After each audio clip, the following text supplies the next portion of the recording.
Bharatiya Janata party ने कभी भी देश में धर्म और जाति की राजनीति नहीं की है। अब ये जो महानुभाव हैं, ये जो इस प्रकार के बयान देते हैं, ये अल्प अज्ञानी हैं। इनको भारतीय जनता पार्टी का करैक्टर नहीं पता। पहले सारे हिंदुस्तान में भारतीय जनता पार्टी का करैक्टर जान लें, फिर ऐसी बात कहनी चाहिए। देखिए,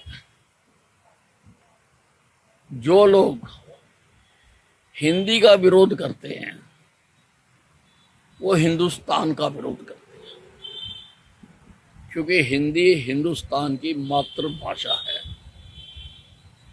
आप अपनी अपनी भाषा भी पढ़ाओ, उसमें किसी को कोई इतराज नहीं है, लेकिन ये कहना कि हम हिंदी पढ़ने नहीं देंगे, इससे देश का जो संघीय ढांचा है वो टूटता है। देश के संघीय ढांचे को बनाए रखने के लिए हिंदी भाषा, उसमें एक सूत्र है जो सारे देश को एक देश के रूप में पिरो के रखती है। किसी से जबरदस्ती जीएसटी वसूला जा रहा है, राहुल गांधी जी बताएं। और जब से जीएसटी लगा है, इस बार तो मेरा ख्याल है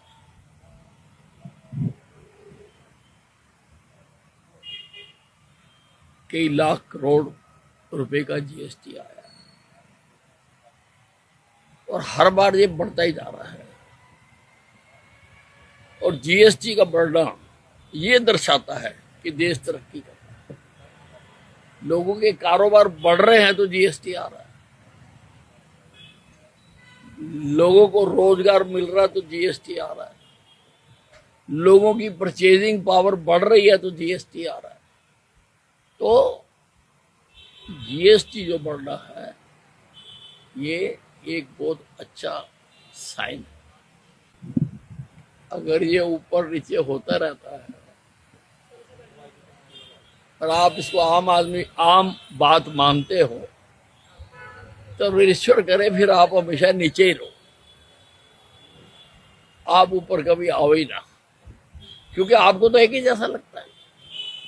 इसलिए नीचे रहो, क्या जरूरत है काम करने की। आपने देश की सारी राजनीति को गंदा कर दिया। आपने लालच देके वोटें लेने का, सरकार के पैसे से आपने दस्तूर बनाया। आपने देश की राजनीति गंदी की। आपके राज में आपके मंत्री और आप जेलों में गए, तो फिर ऐसी पार्टी तो धरातल में ही जाएगी, ऊपर आने का तो सवाल ही पैदा नहीं होता।